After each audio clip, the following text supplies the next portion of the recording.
Ariana Grande, the pint-sized powerhouse whose vocal acrobatics and unshakable poise have made her a pop pantheon staple, harbors a dream that's equal parts nostalgic and nerve-wracking: a return to the stage.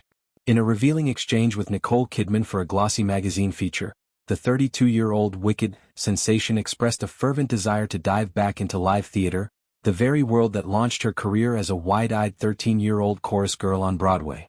It's a genre she calls loving, a space of raw connection and communal magic that calls to her soul amid the polished isolation of recording booths and red carpets. The conversation, intimate and probing, found Kidman, herself a stage veteran with Tony honors, gently challenging Grande on the rigors of live performance. "I love theater so much, and I actually did a Broadway show when I was 13 years old. I was a chorus girl," Grande replied, her eyes lighting up with the memory. That 2008 production, 13, the musical, was a whirlwind baptism. A few lines to memorize, ensemble numbers to nail, and the thrill of Jason Robert Brown's score, a composer whose intricate, heart-wrenching melodies she still reveres. "I had a few little lines and it was the most incredible training. And to sing songs written by Jason Robert Brown, it's so beautiful and so challenging. I feel like that's where I developed stamina. But I would love to be on stage again." Kidman, ever the sage, nodded knowingly at the commitment required. "Such a massive commitment," she observed, alluding to the 8 shows-a-week grind that demands vocal endurance, emotional recall, and the terror of no retakes. Grande, undaunted, laughed it off with youthful defiance. "I suppose. But it's funny because I thought that's what I would be doing with my life when I was a young girl." It's a poignant admission, revealing the fork in her road, from Boca Raton's local stages to Nickelodeon's Victorious, then global domination via albums like Thank You, Next, and Positions.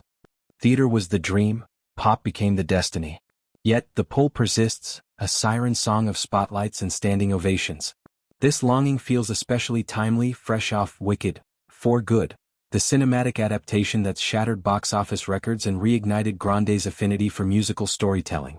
The film, where she embodies the bubbly yet complex Glinda, raked in impressive figures, a triumph she attributed to fan devotion in a heartfelt social media post. "I fell in love with Wicked when I was 10 years old. It has been an escape and a place where I knew I could find comfort and understanding throughout my child and adult life," she wrote, vulnerability pouring through every word.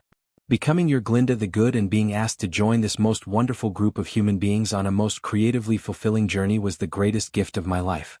I'm so thankful to have been a tiny piece of this bubble puzzle and to be your Glinda." Wicked wasn't mere roleplay, it was reclamation. Grande's Glinda, flawless on the surface, fierce underneath, mirrors her own evolution from teen idol to resilient artist, weathered by public heartbreaks and personal reinventions. The theater she craves is that same loving genre, where applause is immediate feedback and vulnerability is the currency. Broadway, with its history of launching legends like Streisand and Midler, offers Grande a chance to shed pop's gloss for something stripped down, communal. Imagine her tackling a Sondheim review or originating a role in a new Lin-Manuel Miranda musical. The possibilities tantalize. Her early stint in 13 was foundational, teaching not just breath control but emotional stamina. Brown's songs, with their tumbling lyrics and emotional swells, pushed her to limits that pop's auto-tune later smoothed.